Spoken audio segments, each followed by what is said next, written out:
you, thank you. Yeah, guys, do that to me when and the elements. I always forget. But Cindy, I got your check, so thank you, thank you, thank you. I just got it. And Lena, thank you for your notes. They were great because they're already typed. I don't have to type them, so I just go in and I just edit. So That's thank you. what I thought, just to help you with saving. Yeah. And you could review it and correct those things that I didn't quite grasp. Yeah, yeah. So thank you. And it's interesting because you're catching the English translation and I'm catching the Italian. So sometimes I look at what I wrote and I look at what she wrote and I'm like, huh? And then I go back and I have to listen. And I was like, because I do it right off of his translation, you know? Yes. And the translator will change sometimes the words around. So it's Do you fun. take notes in Italian then? No, no, I do it in English, but I translate it because I'm when she's translating to you guys, I'm writing it, you know, but I'm listening to what he's saying. But it's interesting because it's just the translation arrives at the same thing, but we're using different words because I would translate differently than she does, right? So it's interesting to have that perspective. All right, so we're going to take this chapter as a little bit of a fairy tale kind of thing. You know, we can go into a lot, the book goes into a little bit more depth in the techniques, in not the techniques, but the small things that are happening. I stayed a little bit more general so that you see that all the words and the topics we covered are all used when it comes to time travel, because if you can imagine, it's one of the highest levels of magic, or not magic, but one of the highest levels of technology to be able to move somebody in this plane. I'm sure that if we were somewhere else in this plane, back and forward in time. Very fascinating when you start to understand how it's working. Okay, so let's begin. Do you guys have the copy of my notes? Yeah. Good. So between 1992 and 1994, Falco held many evenings on this topic, explaining the 1,000 details that go into making it happen and the technology.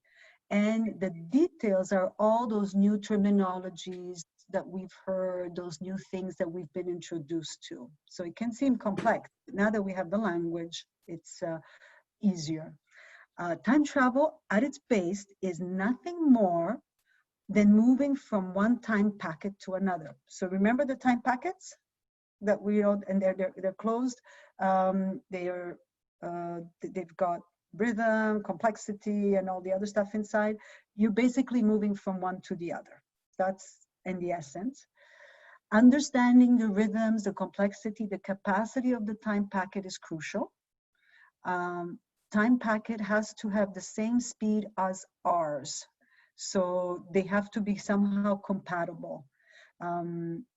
Now, complexity is key.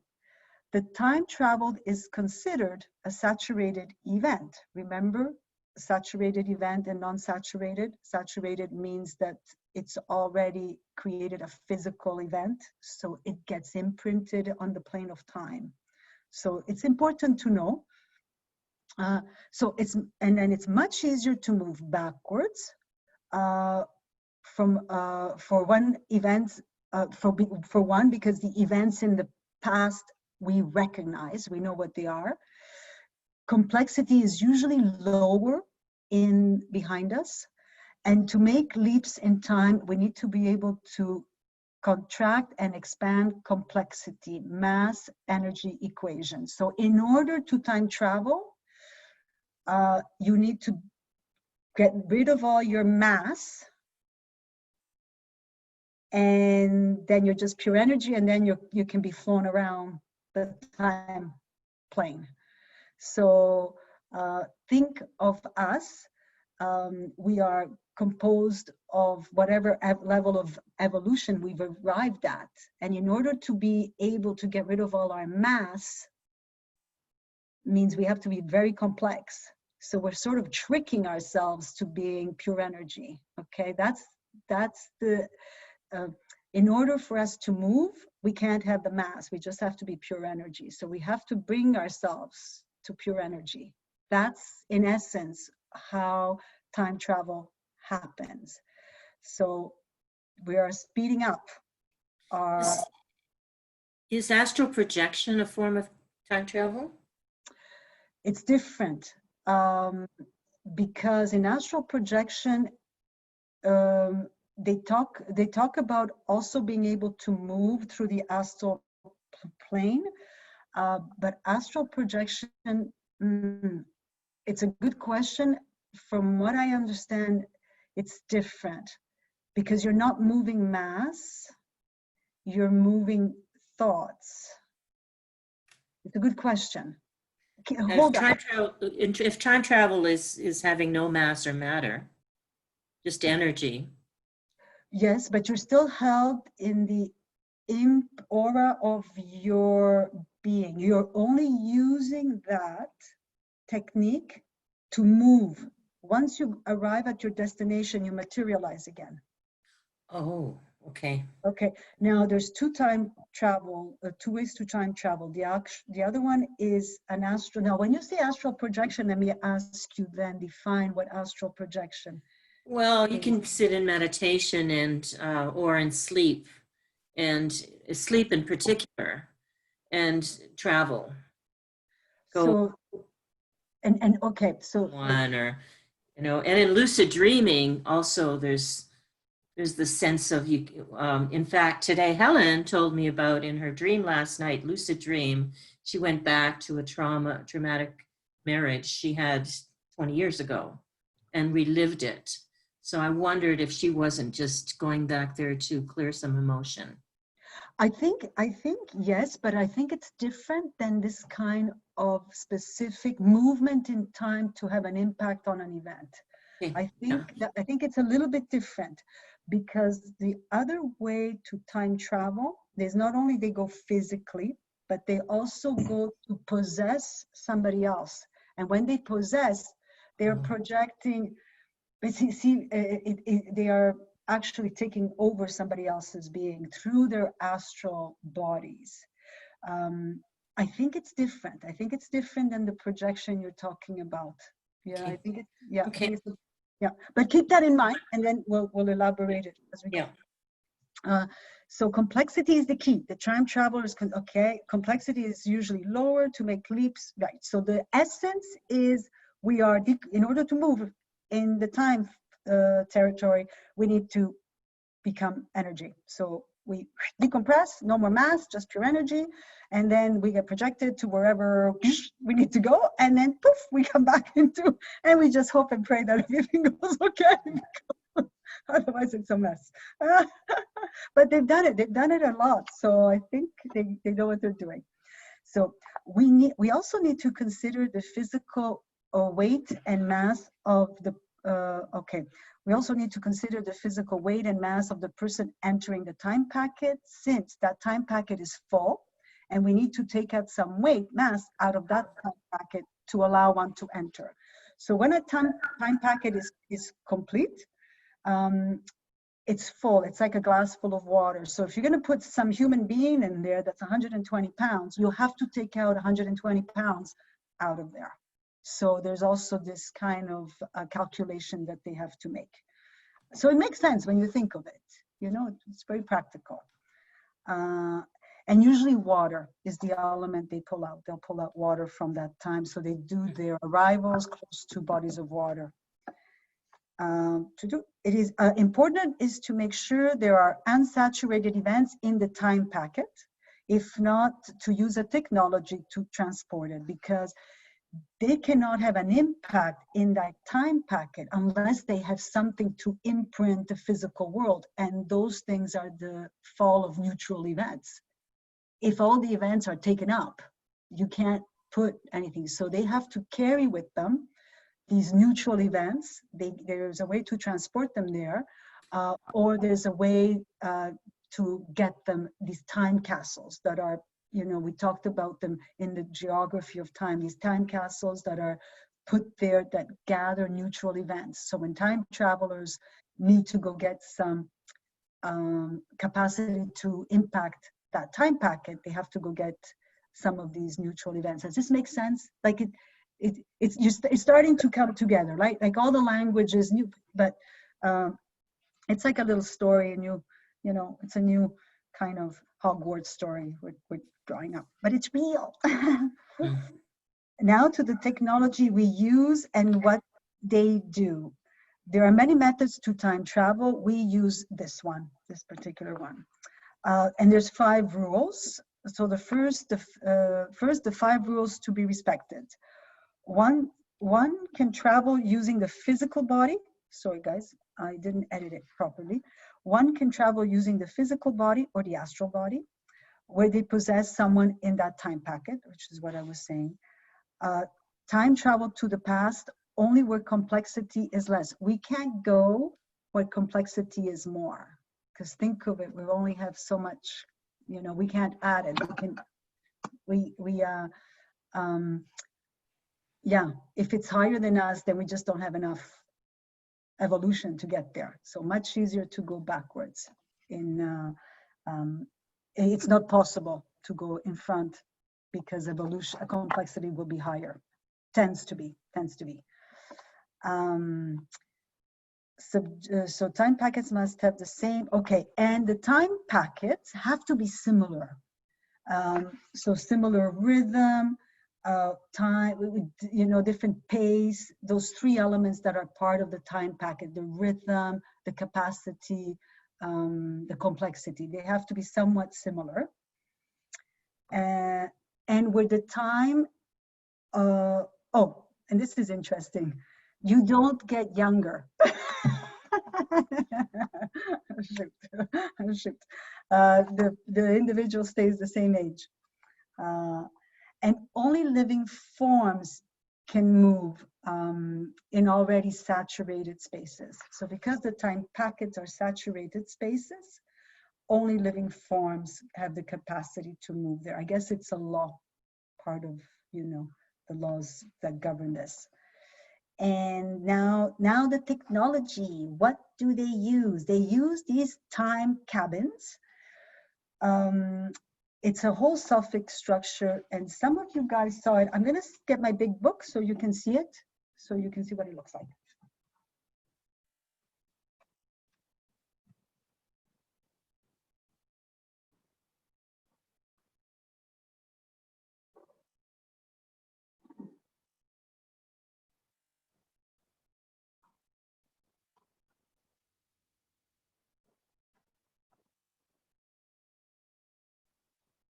And as I'm talking to you guys about this, I hadn't realized it before.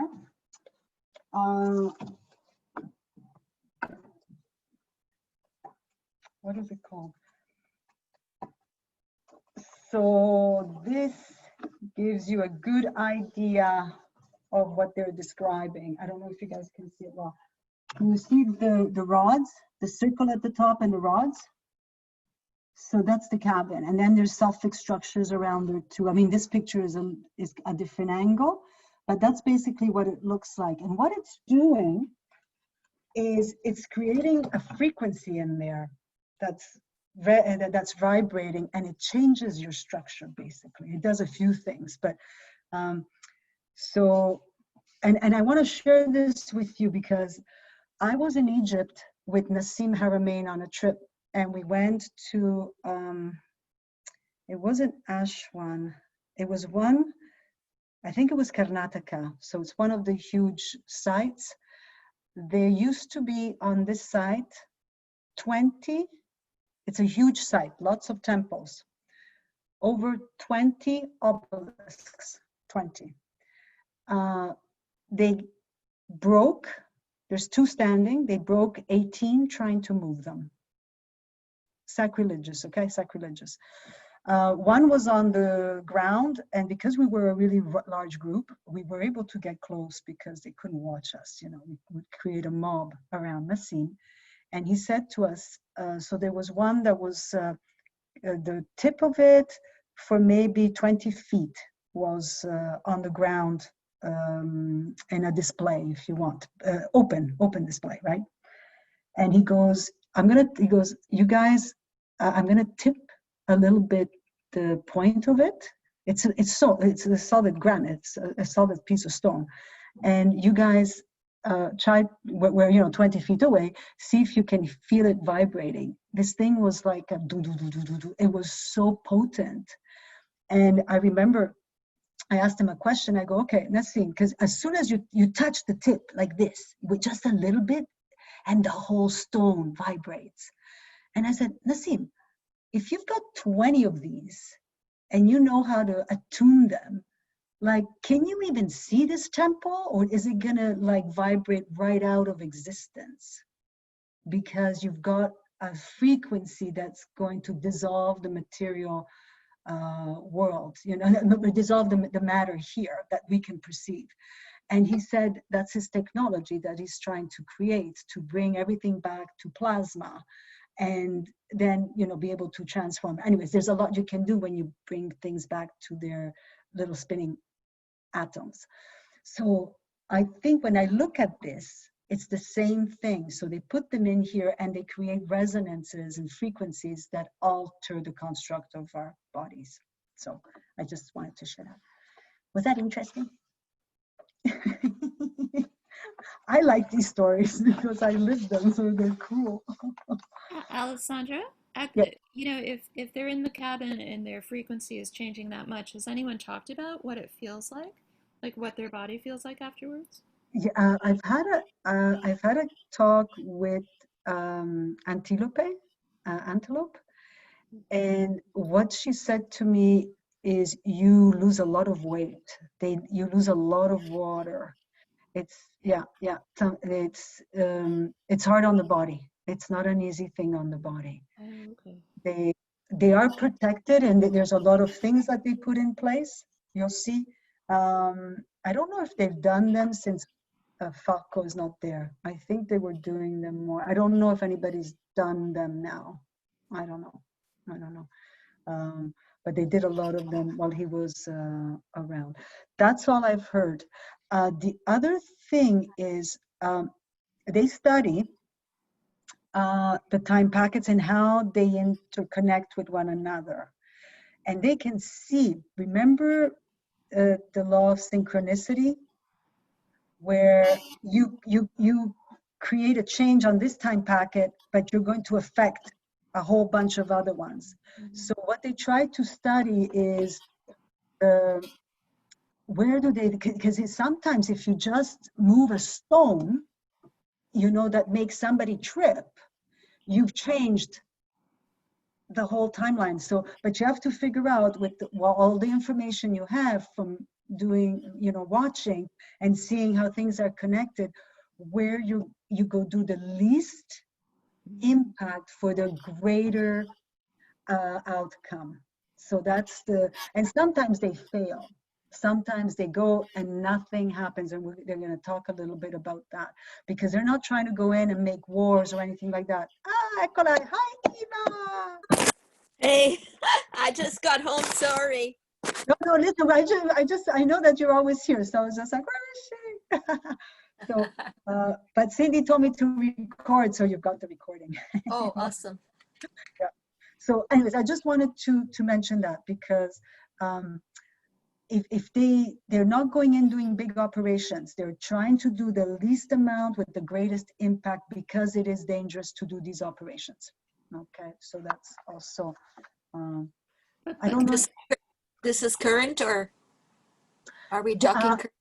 I don't think that we're talking about time travel. I don't know. I don't know if they have done it in the last 7 years since Falco's not there. I don't know. Okay. I don't know. I actually heard from Nassim that they wanted his help to try and fix the device. So I don't know if that was because it's not working, or because the calculations. I don't know. I'm not privy to that one. So, but they used to do a lot of them. But Alessandra, so are they able to see then, if they've decided I'm going to move that stone, they can see the evolution of what that stone? There is a way, yeah, there is a way. Remember in the class that we are doing with Coyote, he had us do that exercise. We didn't talk about it, but he mentioned, he goes, wake up in the morning and see a major event that's happening halfway around the world. And then at lunchtime, check in on your experiences of that morning and see if there's any connection with what you lived versus what you read in the paper, because some of these events are on a string that connect each other. I don't know how they do that, but they talk about the preparation. We're going to a little bit here in the book, in the notes that I took. So now, what is the technology that allows them to time travel? They are using the time cabin, which looks like this. It is connected to the underground temple and to event mines. Remember that the synchronic lines and the underground temple allows them access to energy sources. So event mines are another energy source. Okay, so you see the genius. Everything they do has a meaning. Like, they don't waste anything. So then it describes the cabin. It's circular. It's got these 16 copper and brass rods that are hung from it. There's electronic devices. There's a wooden base. And then there's circular structures at the base that sort of close it in. You can't see it in the picture. We would have seen it when we went to see the Suffolk cabin, you guys.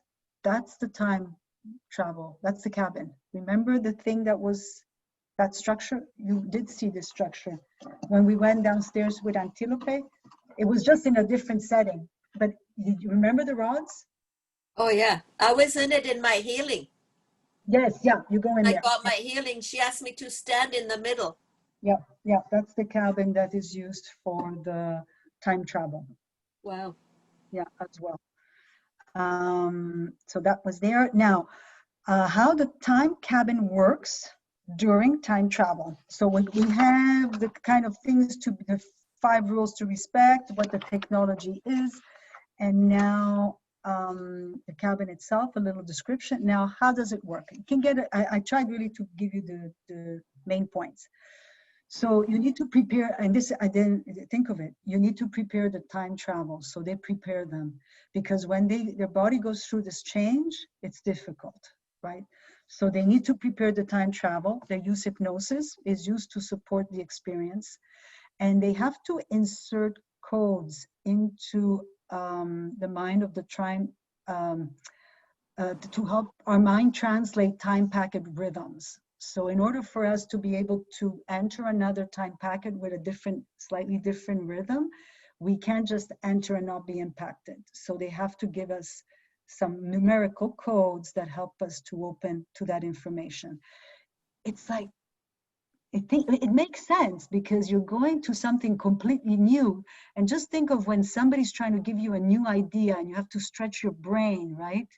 This is more than just new idea, like, so it's like you really have to. Anyway, so there's these codes that are put in to prepare the time travel.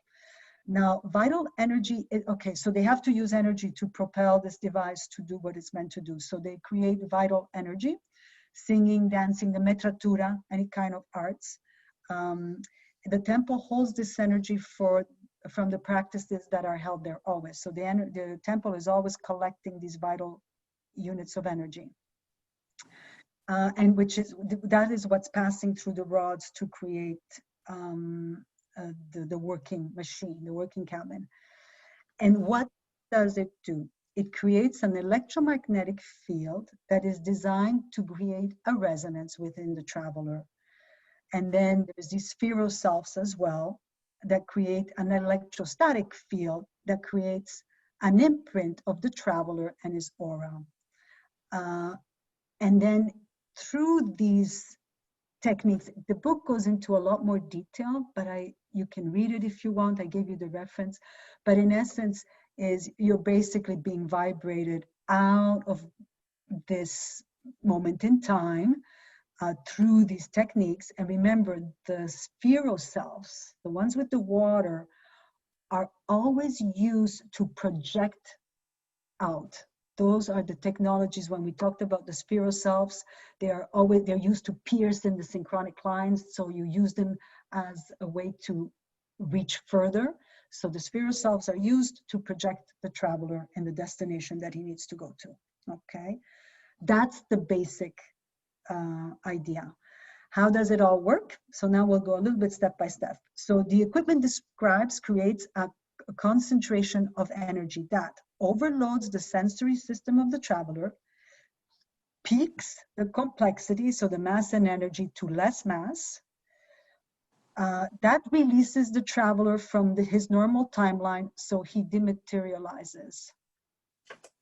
Listen, guys, isn't there like gurus that are able to levitate and do like, would that, they're probably doing. Some type of East Indian people Yeah. can do. Yeah, so they're doing something similar. But Yeah, this they is can more, bilocate. That's one of the CDs, one of the powers. they can bilocate, right? Yes. But so this takes bilocation to a whole new level. This is Yeah. bilocating in a different timeline. So that's exactly, yeah. So that's what they're doing, right? So it's not too far. Use that same idea, just stretch it a little bit. It's a bilocation, but now it's beyond our world, and they're taking it to another time packet. Okay, you know, when you think about this,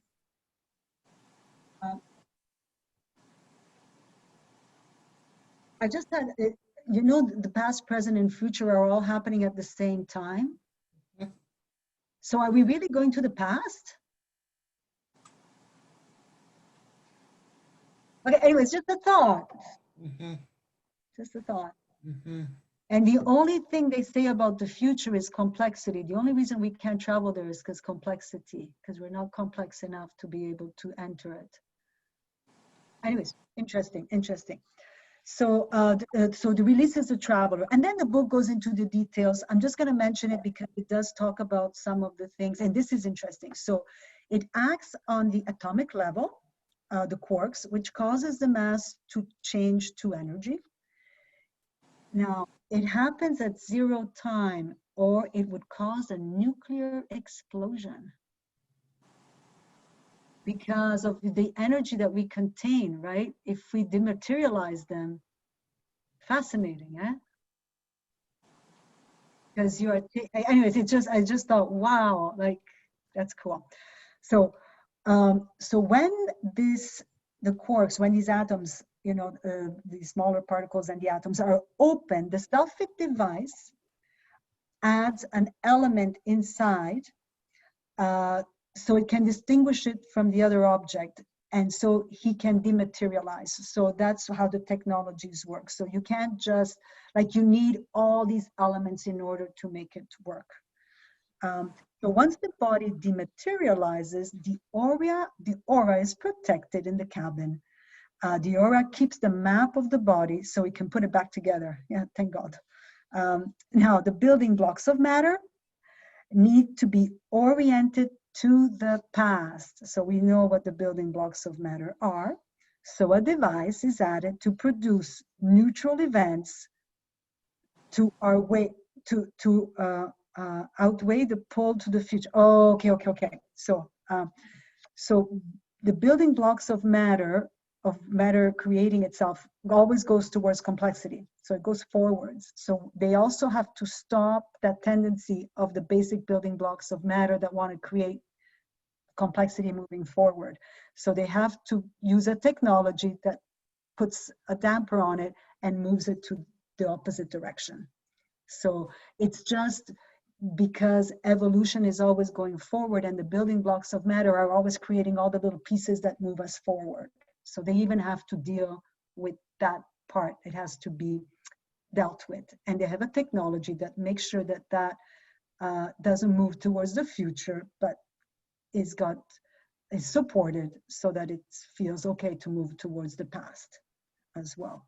And they do that through putting neutral events in there, because it's going to the future to do physical actions.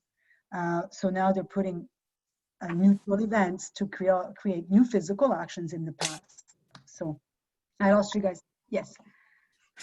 And how do you add a neutral event? My mind is just short-circuiting on that one. They use a technology to do that.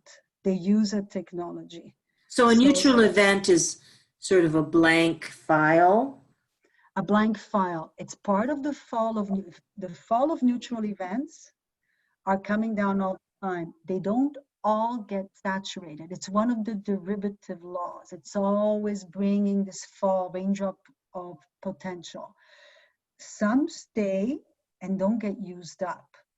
They are also sometimes, there's a lot of them around synchronic lines. The synchronic lines draw all the neutral events that aren't used. So I'm sure in Damanhur, because they've got synchronic lines, they have probably an inventory of them. Duncan, are you talking to us? No, okay. So they probably have a source of them there. So it is just to collect these events that have not touched any forms yet. They're very valuable. They're very valuable because they're always falling, but we're not always saturating all of them. The divine forces collect them when they are closing their eyes and going back to sleep. They attract them. Synchronic lines attract them, and tunnels, caves attract them as well. So the temple is an underground cave, synchronic lines, so they probably have some there. The travelers also carry some of them in their aura. We'll see. And we'll see, but you see how all the pieces, like it all makes sense. Like it's very thought through with different language, but it's very precise and specific what they need to do. And the building blocks of matter need to have neutral events so that they're not going forward and they will go backwards. So they add them to lure them to go to the past. Now the traveler gets projected, and this is fascinating. Oh my gosh. So the traveler, how does he travel now? The travel gets projected on the symmetry line. Remember, the symmetry line goes really, really fast at 0 speed. So what this technology does is dematerializes them and sticks them on the symmetry line that the soul atom is drawing. That's how they're traveling at 0 time, right? Where they enter and they enter it, there's a door. They explain it. It's like a door that they enter. Now they're in this 0 time space, and this is fascinating. And the traveler can only materialize in the destination coded to him under hypnosis. So he can't just go anywhere. So maybe it's a protection also, so that they end up exactly where they need to go. They don't just go anywhere. When he arrives, the selfic element that was added to his atom and the quarks gets taken out so that he can materialize again. And he's again full mass again. And they then take, they remove from that time packet whatever weight the traveler is. And usually it's the water. They bring the water back out of that time packet. Now, what happens to the time traveler? Remember, they go naked. You can't bring anything with you, no living forms, right? You can put sometimes something small in your mouth, but so they have to know exactly where they're going. Very close to where they're going, because they're in that naked. You don't know what the... Like I said, they're moving stones. They're moving. Yes, go ahead, Duncan. There we go. When you were talking about removing weight equal to the weight of the person that's going there, Yes. where do you remove it I think they bring it back. I think they bring it back to our to? So time. it's, yeah, but if go the there. weight is there and you're there, you shouldn't be able to arrive there. The weight, if your equivalent weight hasn't moved out yet. No, I think, okay, listen, I think it's all happening simultaneously. Like, I think this is all happening, like, Programmed then with the it's code. all programmed. Yeah. It's all happening simultaneously. They just, in order for me to explain it, I have to give you the step by step. But no, absolutely, it's happening simultaneously. But it is important to go on a diet first. Yeah, it's very. And they do keep. Sometimes they keep the water. Sometimes they've kept the water, and I don't know. I guess whatever they take out, they have to replace. But sometimes they've taken the water from that era and they use it for magical operation, right? Because it's been traveling through this. So if you take the water out, that means you can go back. You don't have to take it out again. So the programming would be different. The water's already. It's interesting. They can go back. They often go back to similar places because if they've done it, then they know what they're doing there.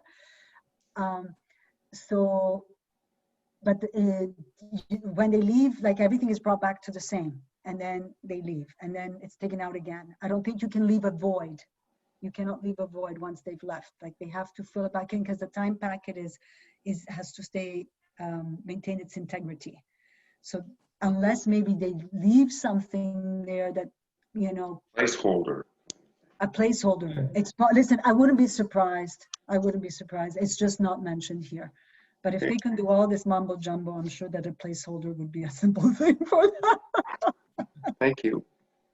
And listen, I mean, I am just giving, yes. No, finish and I'll ask you. You have to realize I'm just reading a little bit more in detail than you guys, this information, and also from things I have heard. I'm by no means the expert in this field, but when I read it, I was like, I put things together, right? And there's something here that Cindy, that Giro said to Cindy that's going to come up that you're going to see. So it's all that kind of thing. It's like I've been there a little bit more than you guys. So I've heard a little bit more. So some of these things pop out at me more because I've heard them, Yes, Shanna. Oh, so, just a silly question, but I forget. So if they're arriving naked, how do they handle the clothing thing?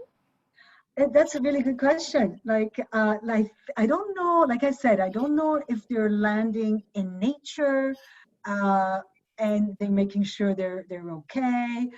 When they went to Atlantis, I think there was people greeting them there, so that was a lot easier.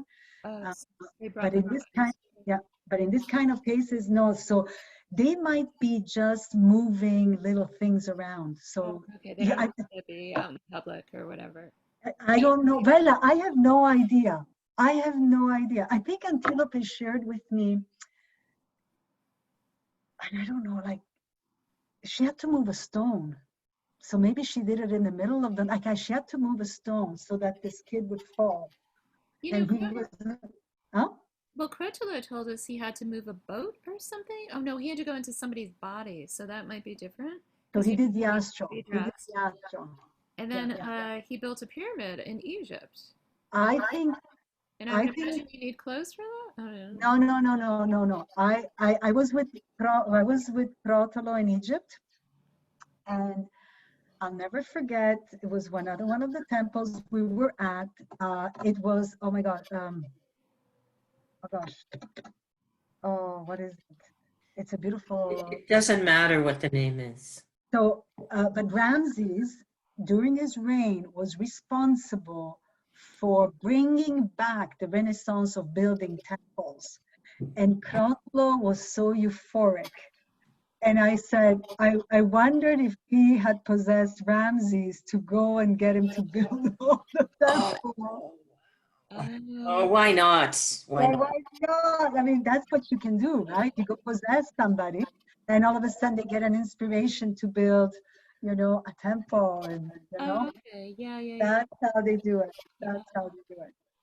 And then one other question about the neutral events. Like, literally, is it just pure energy? Like, when you're saying they're saving a neutral event, I'm imagining like you're storing something, with my linear brain. Like, what Yes. is it? Like, yeah. They store them. But what are they storing? Like, energy? They're storing energy. They're storing energy in a very precise way. That's why I want to do the alchemy class with you guys, because I want to experience what is it like when you're in a creative project and you have an intention where you store your energy somewhere. Once you have that personal experience, then all of this is more easy to digest. They just they've been doing it for so long that it's second nature for them. Some of the things we talked about in the magical technologies, we talked about the baita stones where they use the energy and they go around it like a spindle. They are wrapping energy in a way that's very precise, that they've been taught of the energy they generate or they gather from the universe, the synchronic knots from the universe. So it's, I mean, if we were living 500,000 years ago, guys, this would be stuff we would be taught in elementary school. You know, we just all know this other way of looking at the world around us, but we are learning it a little bit late. So yes, they have containers that are holding this throughout the structures in them and her, that are holding these neutral events, that are holding these vital units that they're collecting from all the things they're doing. I totally get that. Yeah. I make up homeopathic remedies using my biofeedback device. Yeah. I put certain intentions in it, or frequencies, signatures that are already loaded in my machine, a homeopathic like magnesium, magphos. Yeah. That frequency, then people take it and their lives change. Yeah. Their running legs going away. And so that's easy to understand for me. Yeah. So to actually be able to capture that neutral energy, perhaps it's really intention, and you could put it into a pill or a liquid, but they're using something, technology they've developed or brought through. And because you're also sometimes gathering way bigger energy than a homeopathic frequency. You're gathering, synchronic energy from a knot out near the sun. That's huge energy. So you have containers that can hold that. Because when you do these kinds of operation, you better have enough energy to keep that cabin. Because otherwise, bye-bye traveler. Yeah. So yes, Lena, take what you're doing and magnify it by 1,000. It's the same. Well, that's potency, Alessandra. Yes. Right? M potency, or higher and higher and higher. Yeah. Not like it's a bigger container, is it? When we went through it in the magical technology, they do have bigger containers. They need the bigger containers to hold the energies that they are collecting. So at some level, yes, they also need bigger containers because they're tapping into these bigger sources of energy. Yeah, but it's the same idea. It's the same idea. Mm-hmm. Interesting. Yeah. Interesting, guys. And this is just the first time you're hearing this. Wait. So now what happens to the traveler at the destination? So before we send them, we have gathered all this information, okay? So before they go, the events that will take place, so they know what they're gonna do when they get there. The unsaturated events. The further back we go, the more unsaturated events we will need, because the traveling will use up the unsaturated events from the traveler. The divinity that is coloring that time packet where they're going. If it's missing, the divinity is asleep, they use the grail to remodel that time packet. Don't ask me what it's used for, but it's almost like they need a divine presence, and if the divinity is not there, they use the grail to supplement. Our traveler is naked. If he doesn't arrive at the exact location, they use time castles. It's a place containing unsaturated events, fortified by saturated ones, inaccessible to forms that live in that time. And you need the right codes to enter. They also hold unsaturated event. So in case in the journey of the time traveler, he used up all the unsaturated events they carried into their aura. They can use these, because if they don't have unsaturated events, they can't impact anything in that time packet, because they don't have, they need an unsaturated event in order to create a physical event. So mission aborted, they have to come back, right? They can't do anything. So time capsules are energetic structures that are built for these purposes. They are created. So it sounds like the time traveler is hypnotized with all this information so that it's not lost. And it is planned where he's going to land, what he's going to see, and what he's going to do. The return journey. So if that's not hairy enough, going and making sure you get there, the return. Frank, this is what horror movies are made of.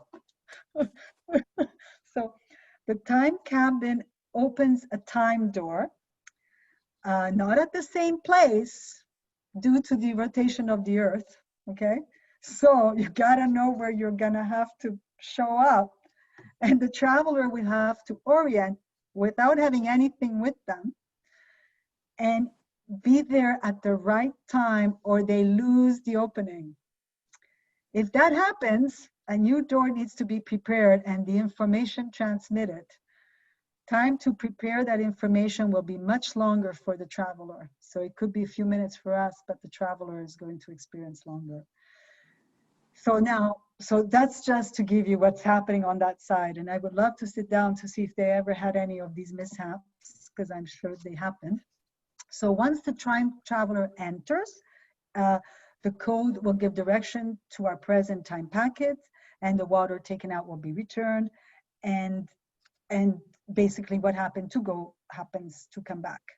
When we journeyed to Atlantis, they were receiving cabins, so much easier. That's why they were able to dress them, and they knew when to expect them and where, and all of that. Now, time travel, when we possess a soul, so an extension of what you were mentioning, Lena, so astral projection. So the time cabin remains active the whole time, or the umbilical cord that keeps the subtle body attached to the physical would be severed and the traveler would die. This type of travel uses more energy. It's interesting, it takes more energy to move the astral projection through the astral plane.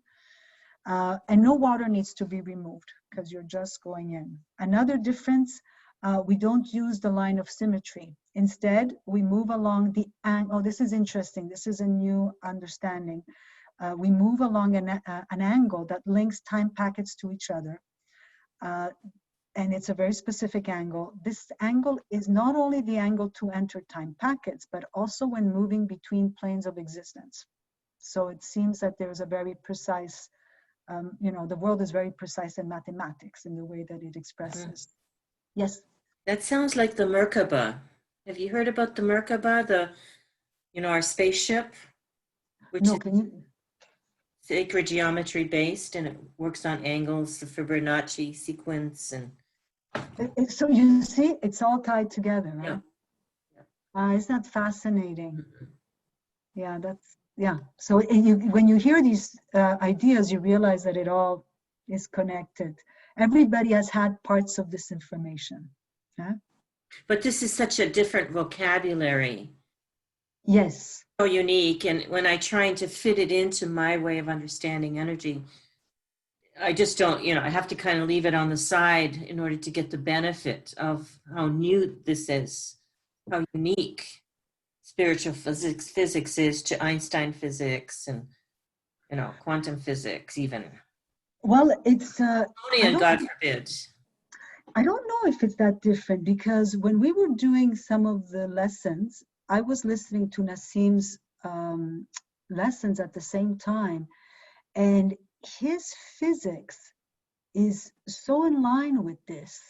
It's, the geometric and the mathematical structure of space-time, the geometry of matter, the fact that it's a feedback loop. you know, if we don't have perceptions, we can't create matter, which we saw. It's in here. Time is a fabric. Time events are just one picture frame on top of another picture frame on top of another picture frame. That's what creates this feeling that we're moving, but actually it's frame by frame by frame. We're materializing and dematerializing every 4 seconds. That's No, like cartoons, or when you graphic artist creates their frames. that's what we, yeah. So that's 1 minute of a cartoon has like maybe 100, or the Yes. more complex it is, the Yeah. more it looks real. Yeah. Okay, so the real movies are really just little frames, and they are frames, right? That's the reality of our existence. That's the reality of our existence. We are living frame by frame by frame, and we get so attached to it all. And it's just frame This by is the frame. Matrix. We're in a movie theater and we're creating it as we go along. Sort of. To a certain extent. I don't think I created COVID. No, but no, think of the insanity we create, because if we could suspend in that moment between materializing, if we could decode it, we could create something completely different. Yes, But if we were we have conscious enough. Yeah, if we were, but with the insanity of our, it's like, no, we're going to come back and pick up exactly where we left off. And are co-creating, because COVID is a co-creation, all different kinds of energies. Yeah. When you guys were talking about Nassim and Einstein a minute ago, you both have Gaia, right? Gaia TV? I have to get in front of it. I've been busy on a podcast. Because he's got it. There's a new series on there called Quantum Evolution, and it's his. They're interviewing him, and the way they edited it, it's really easy to understand if you're in the right frame of mind. You got to be relaxed, able to absorb all this stuff, because there's a lot, but it's far more simple than listening to what he does on the Resonance Science Foundation website, which is, you really have to concentrate more. But this is really good because he talks about, I don't want to, I'll probably butcher it, so I won't get into the details of it. But for example, what episode was this? Anyway, and he was comparing Einstein's E equals mc squared to his interpretation of it.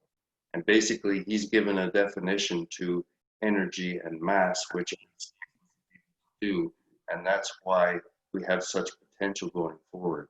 But you got to watch it for yourself, because it's amazing. Duncan, I missed the gem of what you said. He said, like, you actually blotted out. You went silent. Oh, yeah. So when you have E equals mc squared, he says, we really don't know what energy is and what the mass is. He kind of explained it from his point of view, because he showed his formula, which I couldn't understand. It was a big, long formula. And basically, he just plugged those definitions into Einstein's theory, and it worked. But you have to understand the definitions, where when Einstein did it, there were no definitions. He was just making assumptions. Yeah, he made it now, up. Nassim is able to put some concrete facts to it, to make it more, I guess, give it more support, but also it's more layered. Because before there was still a lot of unknowns, but he's put some knowns to it, so it's even better. But it's easier to watch it. It's really well done. Thank you for that. That was good. Because I'm trying to marry my understandings of physics and science and how things work. And but they say, Seema was saying, it's very different because of how you perceive it. I mean, the framework is similar, like that formula still works, but it's how you perceive the energy and the mass in the formula. So Well, I don't want to butcher it up anymore. Watch it and make your own interpretation. Well, why, this talks very well to why are we discussing, we're not going to go time travel. you know, or maybe not, we never know. But just to have these discussions brings home the ideas so we can open to them. You know, it's just like what Nassim is doing. He's sharing it. It's complex, but the more you hear it and you hear it from a different angle and you hear it from a different door, all of a sudden, the clarity starts to come and the aha moments. And in that, you are stretching your mind. You are stretching your capacity to hold information, to process information.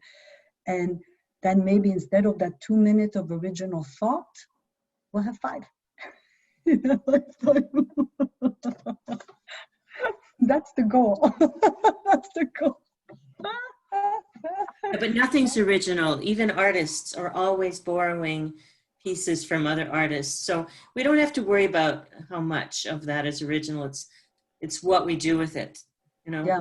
do with all those pieces and how we express ourselves. Yes, yes. And this ties so many things together, and we keep going around the loop. Nassim is getting better. We're learning more. You know, Lena, you're putting more pieces together. Yes, yes, that's mission accomplished. Yes. Now, where were we? The camera went back to the whole. Okay. So the angle, the geometric, the sacred geometry is in line with that. So this is Cindy, what you mentioned about Giro. Important to increase the safety of these missions for the astral, the possession of the bodies. The spheral balls are used.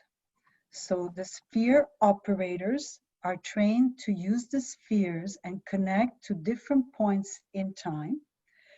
This makes it possible for them to perceive what is happening, where the time traveler is, and increases the safety of the traveler, whether they're physically traveling or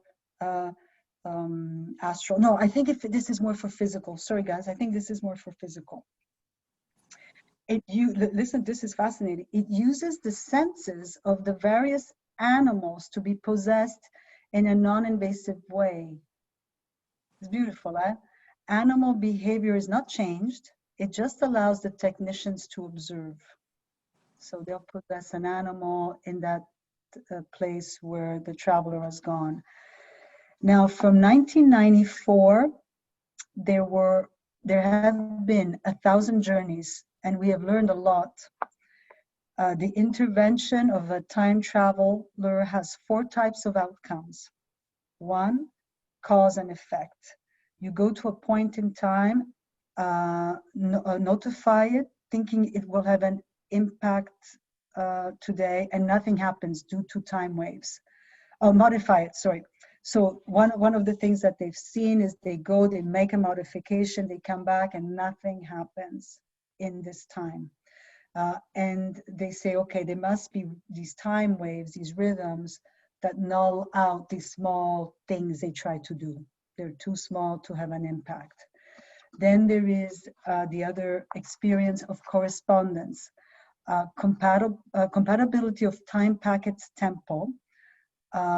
So doing something on one time packet impacts or sends a wave that impacts another. So this is using the qualities within the time packet that if they can play with it, they can change what's happening here. That one was also mentioned. It's not as clear as I thought, but let me read them all, and then maybe as I read them, I'll start to remember some things. Another thing that is useful, correspondence by time weight. This is very interesting. Remember the weight of an object in a time packet. Here is impacting an event with a certain weight, knowing it will impact other forms with that weight of all time packets. It's almost like a resonance. Remember when we talked about the 163 elements with Coyote? If I'm a column and I'm in Damanur and I have an experience with a divinity and I'm changed by that experience, all the other 5 million columns around the world, because they're in resonance with me as an element of the column, are going to change. So that, is that clear? 100th monkey, right? Yes, yes, yes.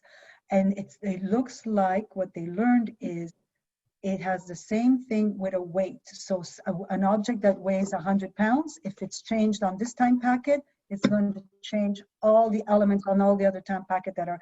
Listen, these things make an, you know, if you're going to impact matter, impact here, this information is valuable, you know? So anyways, it's interesting. It's interesting. It gives me a reason why I should be my weight right now. Ah. Which is way like 30 Oh. pounds beyond where I'd like to be. Yeah. I'm here to obviously impact with fat people. Well, Or you're not fat. my weight. Yeah. So maybe, yeah. And maybe that's the mass you need to work on, and you'll be impacting them. Yeah. It's fascinating. Yeah. Simple things, but these can help. You know, when you think you need to do big things to make changes, you don't. You have to sometimes small things, you know. And then correspondence by complexity, a more complex form present. Oh, this is fascinating. This is fascinating. Oh, I love this. So a more complex form moving, when they move them to the past, just by that form being more complex in that time packet, it has a resonance through to ours. So a more complex form present in the past for our time packet has an immediate impact in our present. We can see this using the neutral chambers. So the neutral chambers, remember, they'll buy 2 books, they'll stick one in the neutral chambers so it can be impacted by any change they do on the plane of time. The traveler comes back, they open up the 2 books and they see if there's any changes. And if usually there are changes, and the one in the chamber, because it hasn't been impacted by all the other elements, it stays the way that it was when they put it in before the change was made. So when they time travel, I guess that's why they did so many. Just the fact that they bring a higher level of evolution to a time packet, that in itself, without even moving the stone, has an impact on our time packet. It's almost like you're bringing more information there, and all of a sudden it can't but have an impact. So that makes sense why they would do a lot of this. So that's it. Time technology is mostly used for the pre-Atlantean project, and I think the pre-Atlantean project is going to be covered in this chapter. So this is good. This is good just for you guys to know what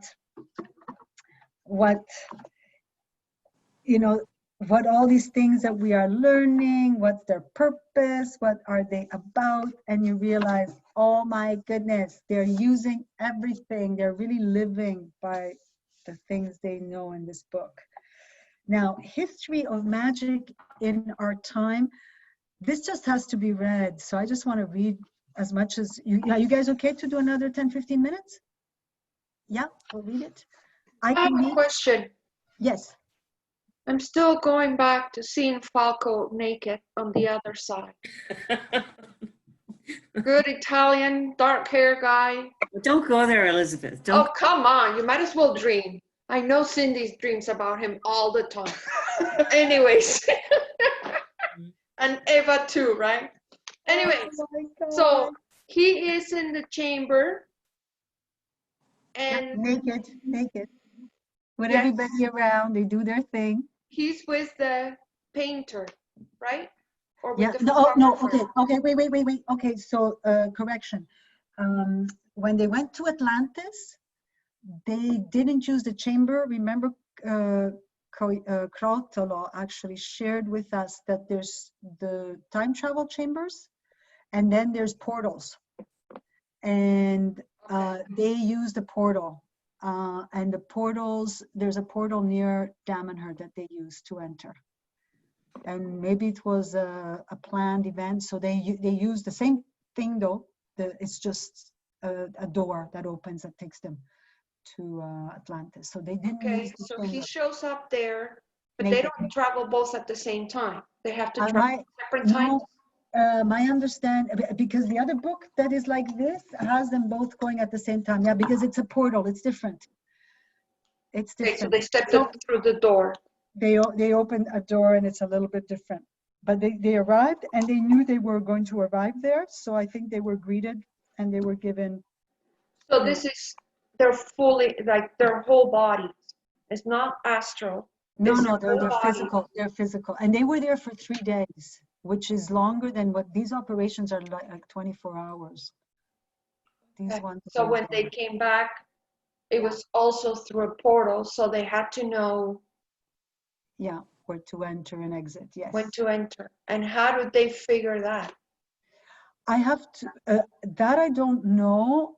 I have to believe if you're dealing with Falco and you're dealing with Atlantis, I'm sure that this was a preset. You know what? Actually, I bet you it's in here.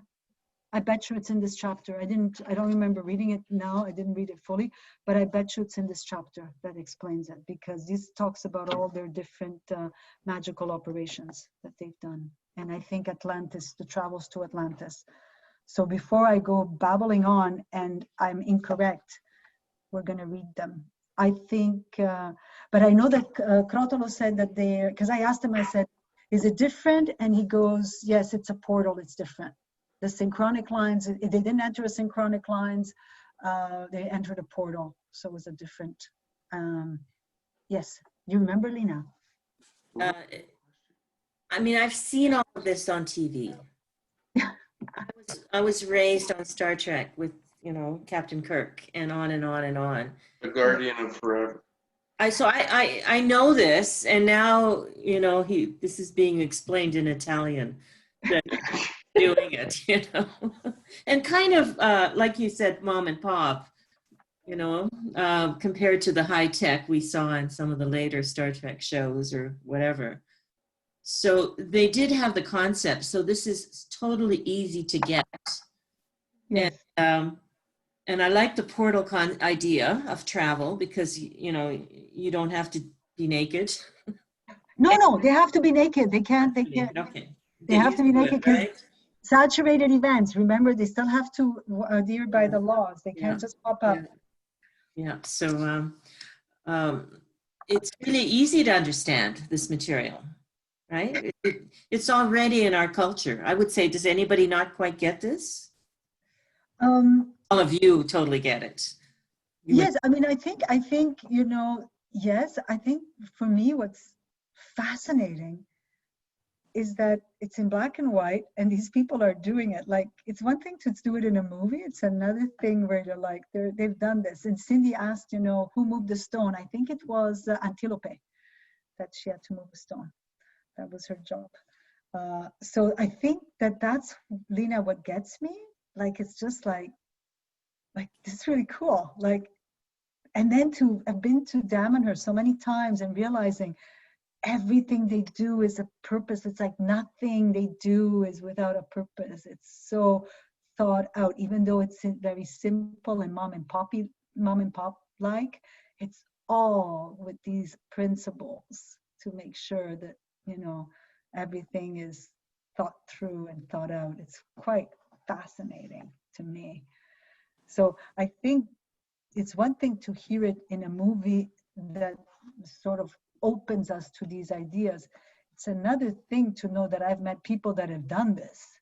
And you guys, Antilope, Crotolo, like they've done it, you know, and you're like, it brings it home, you know, it's fascinating. Well, we are time travelers, otherwise we wouldn't be on this. Yes. In this. Yes. Notice how people drop off. Yes, they have. But we're here as you know, we incarnated. As someone said, Crotolo or Coyote, the easy way is to actually be born into a body and be in a different time. Oh, that's the easy. That's the easy way. And Crotolo, he did a time travel session not too long ago. I can still remember it's not too long ago. And I asked him, and he intimated, he didn't talk very much about it, but clearly he had time traveled. And I asked him, how did it feel? And he was really cagey. He wouldn't say. And I said, well, was it fun? And he gave me this, his answer was that it was intense. Yeah, I can imagine. He only went to do a job and get the hell out. Yeah. You know, like a secret agent or something. It wasn't, you know. Well, I have to tell you that when I was making the notes and I was hearing this, I was feeling like, can you imagine? You're naked. Antilope, she's naked. Like, and you just hope you don't go in front of a bear, in front of a bunch of bandits. I mean, you're toast, like, Or people in general, anybody. Seeing like a it's not, person. like, it could be cold, it could be free, I don't know, like it sounds exciting. It's just like, I don't know. And then you got to get to the door and you better make sure where you're orienting. I don't know. It sounds like when I was making the notes, I was like, this is intense. Yeah, I think intense is a good word. I would feel that intense. I think to possess somebody would be easier, just to do it astral and to go and influence, somebody to do something and build another I think that's easier than to be physically there. Well, most human beings are very easily influenced. Yeah. With, ambient thoughts. Oh, I should go and have some food now, or I should go do this. And Or you should put on a mask. Or you.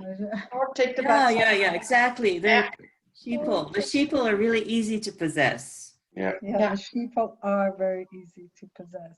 But and I think that the physical presence, because of the fact of the complexity, is probably more of a potent experience. Might be more.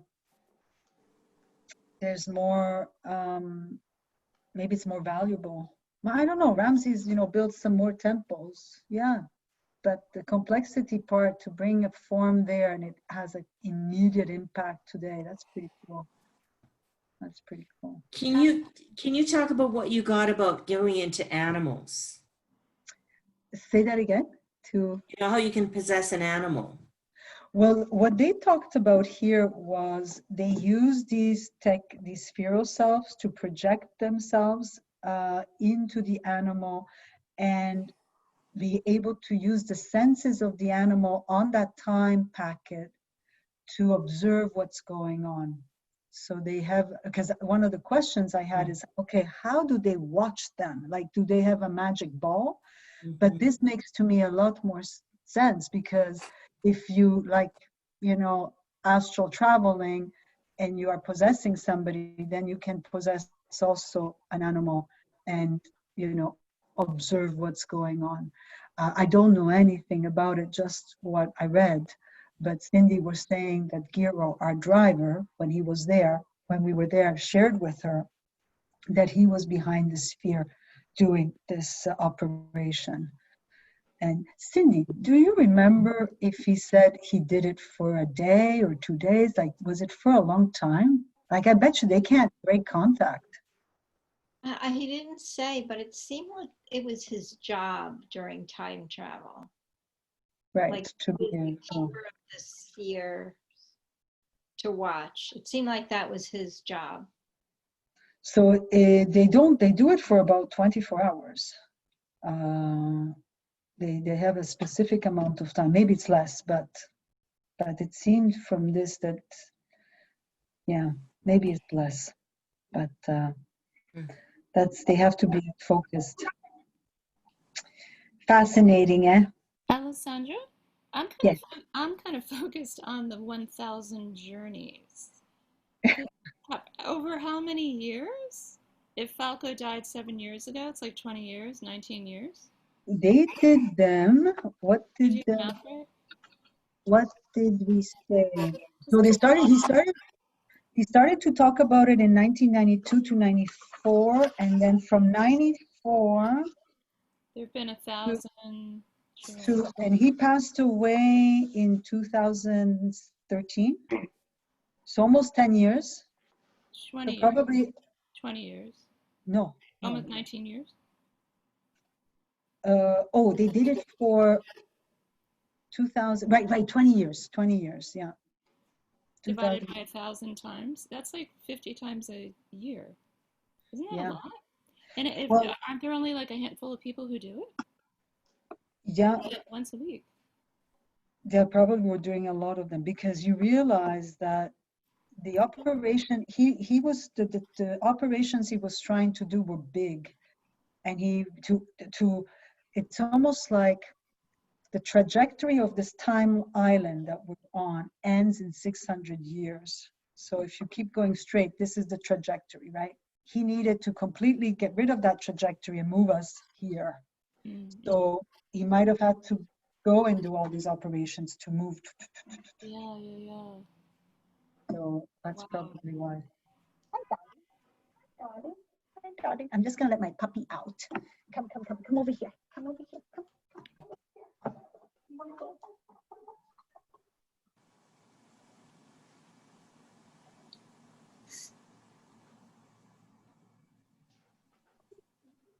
So has anybody met Falco? Have anybody met Falco? No, I was there the time that he died. I was there on the weekend he passed away. I didn't know. So did you meet him? Did you have a? Nope. I was going to the Face-to-face? Serata. No, I was in the Serata the Thursday night, and he was really dying because he died on the Sunday. I didn't know. All I could tell was this guy's really mellow because he was so low energy, and he was on a phone call, and they were asking him questions, and he just kept saying, "Love each other, love each other." And then they asked him about the Grail. They asked him a few other questions that I don't remember. The Grail stuck in my mind. And he just kept saying, just love each other. And I just thought, okay, he's one of these blissed out dudes that hangs out. And I didn't know that he's dying. I just arrived like 2 days before, and I was just thinking I was going to visit a temple, catch you later, okay, bye. And then I was like, what is this place? And then there was the famous picture of the 8 derivative laws. Did you guys? He waited till you got there before he died. I mean, I would love to think that was my important moment, but I'm going to say that's not the case. I just found it very synchronic and then I asked the famous question in the temple, because I had the 8 laws, this beautiful picture in the temple. I wanted to find it for you. Where, you can see it in the back. No, you can't see it very well. So I was at my first visit in the temple. Do you see that picture with the 8 stars? Yep. So I'm in with a group, right? I just arrived. No, maybe 2 days, and I kept wanting to go in the temple, so I kept booking tours. And one of the girls that took me through, there was and different pictures would jump out at you, but this one was just gorgeous, was this hand stretched out on these 8 stars. And I'm like, what does that represent? And she goes, oh, those are the 8 those are the 8 laws of the universe. And I was like, okay, I've heard of the 10 Commandments. So it's like, okay, try me for size. What are they? I was just curious. And she goes, hold on, guys, my puppy's just going crazy.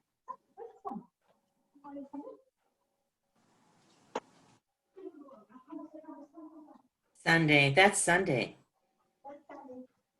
Dog. So she has a group, right? There's about 15 people, 20 people, and I'm bossy. Look, just try me on for size, give me the names. And she starts saying synchronicity, soul atom. And I'm just like, okay, guys, how do I find out a little bit more about this? I mean, I've already thought they were nuts. Now I knew for sure they were nuts. So I run downstairs. We come back and I go to the office to Gura. And right there was this really attractive man. big guy. And I didn't know, he was a very important figure in Israel. He brings spiritual tours to Damanhur. He has big groups. And one of the things that struck me was all the couples that I saw. They were all couples. Anyways, he had about 20 people that he was managing. I mean, he was just sitting there, and I went, to Guru, I need to take an introductory course on spiritual phys.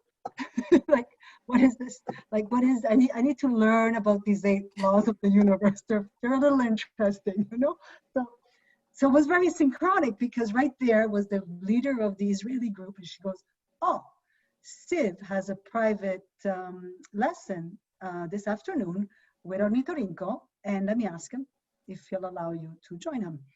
And so he looks at me like he checked me out, yeah, she can come. He's a big guy, right? In the spiritual world. I'm just like, like, okay. And then I sat in on the spiritual physics class with Ornitorinco and 20 Israelis, mostly couples, engineers, doctors, scientists. These are people, it was fascinating because this group they're intellectuals. They love philosophy, they love religion, not because they're doing kumbaya, but because it expands their ideas of the world, right? So, and they're all well read in all kinds of spiritual Kabbalah and all kinds of other religions. This was one of their pit stops and many other that they were doing with Siv.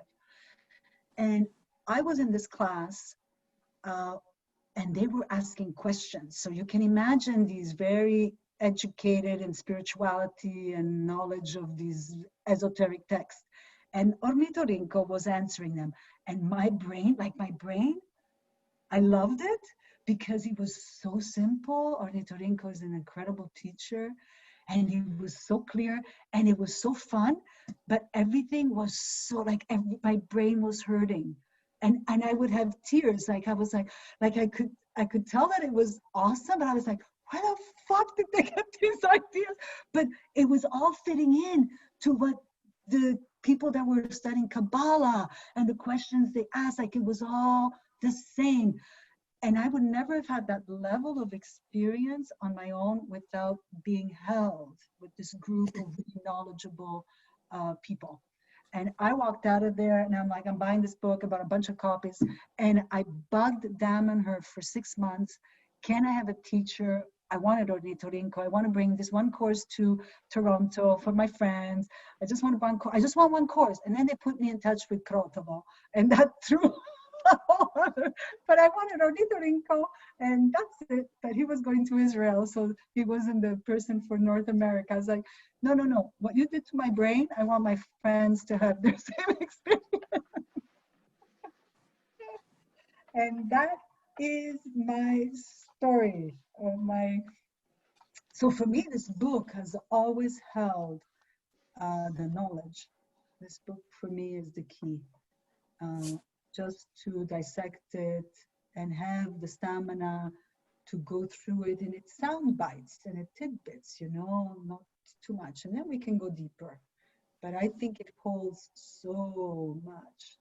This for me is the book of knowledge. This for me is the book.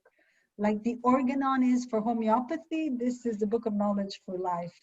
Right here, right now. Demystifies everything. We just have to put it in a much more simple language, that's all. What I found is most useful so far, at least what I'm applying to my work, which is Akashic record readings, soul readings, biofeedback, is this concept of the personalities. I know. It helps people grasp their crazy parts. Yeah. We've all got crazy parts, and what do you do with them? Like people go to therapy for 10 years to address one crazy part, And then, That's and then to share with them that, hey, actually, you are made up of different personalities you have to integrate. It disarms people, right? All of a sudden. Simple. Yeah. All you need to do is harmonize. You need to love them. And to accept that they are diverse. That's the whole purpose of the game. like they're not gonna all be like you're right. Yeah, that's what's beautiful about this book. You take these ideas that, you know, and also you identify yourself and you're so attached to that and you judge others. And in the next lifetime, you might have the personality you didn't like, you know, like just let it go, you know. Maybe you can help me. I have a question when we move on. Like we are, to me, I feel like I'm my soul. Yeah, you're integrated. You know, the real, the attractor, the real. But then the personalities stay in the threshold and hang around. Are parts of me out there in the threshold? Some personalities floating around and having experience, connecting and having experiences? Yes, so remember, you have the core of the core of who you are is the personality information, which are all the personalities you have been able over millennia to merge with you. Yeah. So that's a bigger essence of who you are. And then so those are yours. Those stay with you. As you integrate them, those stay with you. Okay. The next incarnation, so that's your personality information. In the next incarnations, your attractor will select a whole bunch more that you can merge to continuously become more and more evolved. Your personality information, the main ones, if you don't screw it up too badly, will stay intact and continue to harmonize with others and grow. That's your evolution. So your personality information is the main part of you. All the other personalities that you don't integrate, when you leave, they leave you. They can come back at another time and try again to integrate if they seem appropriate, but other times no. So that personality might come to me next time that you didn't integrate. And maybe my attractor says, that would be useful for you to try and integrate. Does that make sense? But I'm not a personality out there having these experiences. I am my soul with my personality information. Yes. It's really, I see it as a file. Yes. Data file that is integrated and stable. Yes, that's who you That's are. all we are. Yeah, that's all we are. But we're not even that really, right? Because that transcends once we, it's just the armor we wear so that the divine spark, the element of the 163 is who we are, right? The personality information is the tool that we are going to use to transcend ourselves and this, you know, dissolve it all and become the element of the human primordial divinity that we are. That was, remember the big joke, it's like, yeah, don't get too attached to the personality information. It's really nice, but it's not what's important. But it is the main tool to get you to where you need to go. And as you become more and closer to that, the personalities you're going to attract, the element of who you are as a person becomes much more clear to you. I think when we did the reading with you, you got a lot of aha moments. Very, like there was no question for you. So it's because you've had a lot of these personalities harmony. Your personality information is very close to who you really are at the core, at your essence of your element. There's just more pieces to integrate, but you're closer. So it's easier for you to see your element because it's manifesting through the personalities you are, because they're closer. I think people that aren't so close might feel a little bit disoriented when they hear it because they're a little bit more distant. Anyways, it's just a thought. It's just a thought, but that's what I remember when. A very potent information. Like I got the category in my session, and I don't mind sharing. It's the chalice. I'm a chalice. Yeah. bring through what's up here into here. And I haven't even been able to move to search for my element since then. That was like, I'm just sitting with that. That's like enough to grow. It's enough. Yeah, yeah. And then soon, but I wouldn't mind some guidance and support. Like, does Marina do sessions to go, or do we just have to figure out our element on our own? In the class, we are going to do it together. In the class, Coyotes, so she's going to come in, not this class, not into the next one. She's going to come in and we're going to integrate. She's going to, with her work and Coyote's work, we're going to go deeper. And the other thing that Coyote said to me, it's really important that we do it with each other because the elements reflect off each other. You can't just, you know, you have to contrast yourself with others. So part of the exercises he'll take us through, and that's why he wanted more time. It's like, no, we need to interact. It's not enough just to give Lena and Cindy her element. We have to interact with each other. We have to experience it. We have to contrast it, feel it, not feel it, you know. It's all part of arriving there. So just like you said, I can't even read my element. It's enough just a category, just to let that sink in. You know, my hope is after we do the class is to gather maybe once a month, every 2 months with people, just to see how they're doing.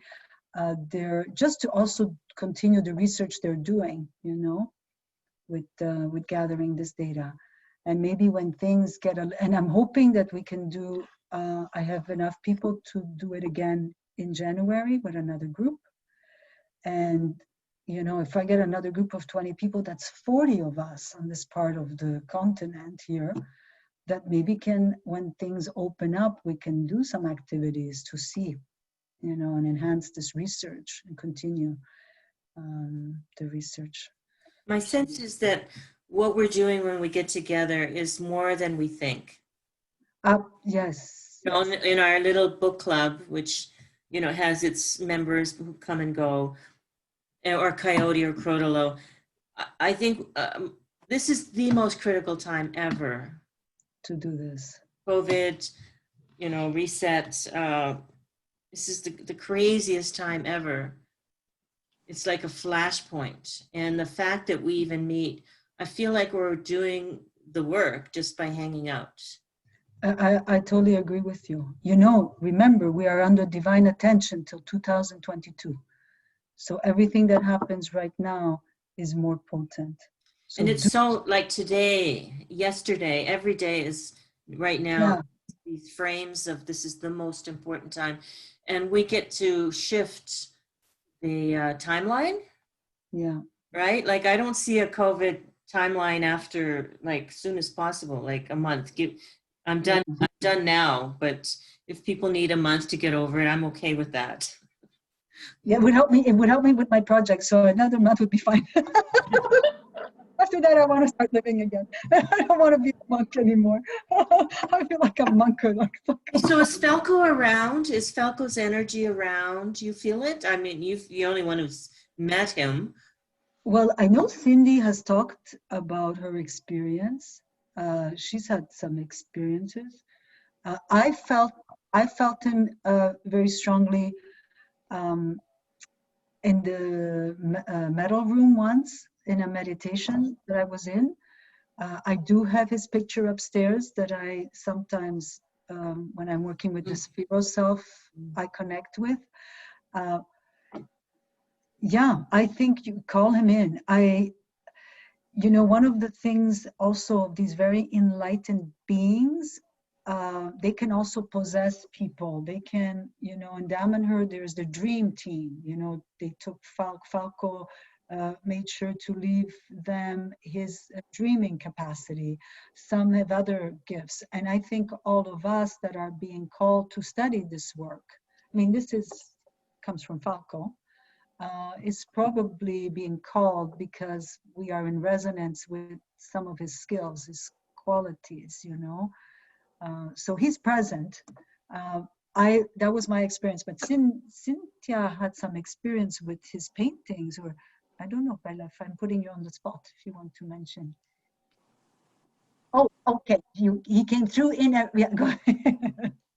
Last, No, well, now is this going to be recorded for everybody in the world to no, I'm going to pause it.